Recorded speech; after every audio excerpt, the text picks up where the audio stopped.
নিরামিষ দিনগুলো এলে কিন্তু চিন্তায় পড়ে যাই যে কী রান্না করব, তাই তো? তাহলে আজকের রেসিপিটি আপনাদের জন্য।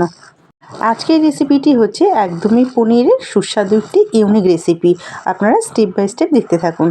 প্রথমে আমি পনিরগুলোকে খুব বেশি মোটা বা পাতলা করে কাটিয়ে নিই, আর মাঝখান থেকে এক একটা টুকরোগুলোর মাঝখান থেকে একটু চিড়ে দিয়েছি, যাতে পুরগুলো ভরতে আবার সুবিধা হয়। আজকের রেসিপিটির নাম কিন্তু হচ্ছে পনির থিজা রেসিপি।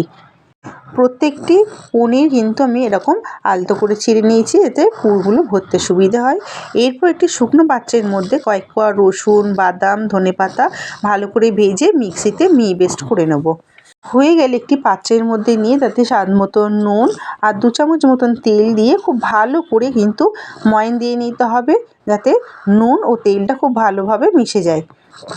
এখানে খুব ভালো করে মাখিয়ে নেওয়া হয়ে গেলে এরপর এক একটা পনিরের মধ্যে যে আমি চেরা লাগিয়ে রেখেছিলাম তাতে কিন্তু আমি পুরগুলো খুব ভালো করে ভরে নেব। তবে এখানে বলে রাখি, পুরগুলো কিন্তু ভরার সময় কোনো রকমের কিপটামো করবেন না। খুব ভালো করে ঠেসে কিন্তু পুরগুলো ভরে দেবেন, যাতে কিন্তু পরে আপনাদের খেতে কিন্তু দুর্দান্ত লাগবে। একটা পনিরের টুকরোর মধ্যে আমার পুর কিন্তু খুব ভালো করে ভরা হয়ে গেছে। বাকিগুলোও কিন্তু আমি সেম প্রসেসেই কিন্তু পুরগুলো ভরে নেব। আর এখানে যে পুরটা এক্সট্রা বেঁচেছে সেটা কিন্তু আমার পরে রান্নার কাজে লাগবে।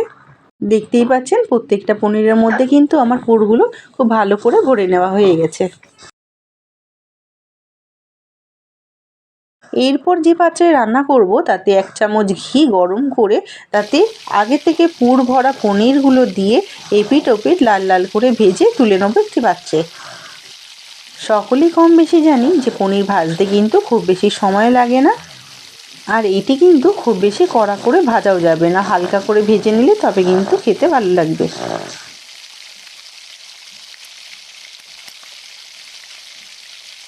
পনিরগুলো ভাজা হয়ে গেছে, এরপর একটি পাত্রে তুলে নেব। এরপর ওই পাত্রে আরও কিছুটা তেল অ্যাড করে ফোড়নে দেবো কালো জিরে, গোটা গরম মশলা দিয়ে খুব ভালো করে ভেজে নেব। ভেজে নেওয়া হয়ে গেলে আগে থেকে কুচি করে কেটে রাখা পেঁয়াজ দিয়ে সেটিকেও খুব ভালো করে ভেজে নেব, যতক্ষণ না পেঁয়াজের গায়ে হালকা ব্রাউন ভাবটা আসে। হয়ে গেলে দিয়ে দেবো 1 চামচ আদা রসুন বাটা দিয়ে সেটাকেও ভালো করে ভেজে নেব, যতক্ষণ না আদা রসুনের কাঁচা গন্ধটি চলে যাচ্ছে। এরপর দিয়ে দেবো টমেটো পেস্ট, সেই টমেটো বাটাটা দিয়ে খুব ভালো করে আবারও কষিয়ে নেব। টমেটো খুব ভালো করে কষিয়ে নেওয়া হয়ে গেলে ওই যে আগে থেকে যে পুরটা এক্সট্রা বেঁচে ছিল সেই পুরটা দিয়ে খুব ভালো করে আবারও সব কিছুর সাথে মিশিয়ে নেব।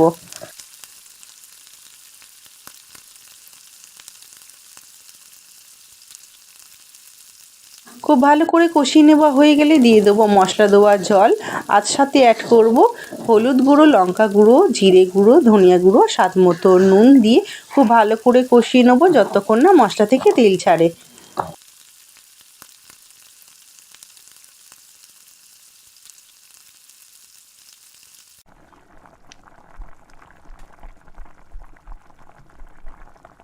মশলা থেকে যখন এইভাবে তেল ছেড়ে আসবে ওই স্টেজে গ্যাসের ফ্লেমটি লোতে রেখে আগে থেকে ফিটিয়ে রাখা টক দই দেবো, আর দেবো টক দই দেওয়া বাটি জল দিয়ে খুব ভালো করে সমস্ত মশলার সাথে মিশিয়ে নেব।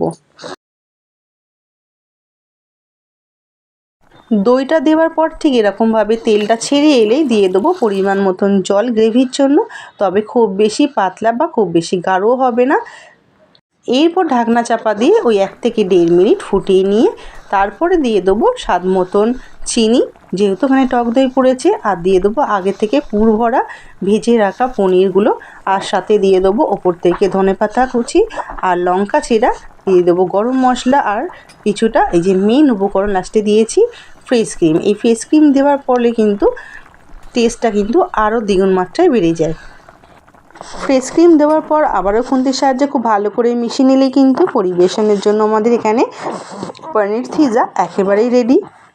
তবে পনির থিজা এই রেসিপিটি আপনারা ফ্রাইড রাইস কিংবা রুটি, পরোটার সাথে কিন্তু খুব ভালোভাবেই যায়। এখানে আমি লাচ্ছা পরোটা বাড়িতে বানিয়েছিলাম, সেটা কিন্তু নেক্সট ভিডিওতে আপনাদের সাথে শেয়ার করব।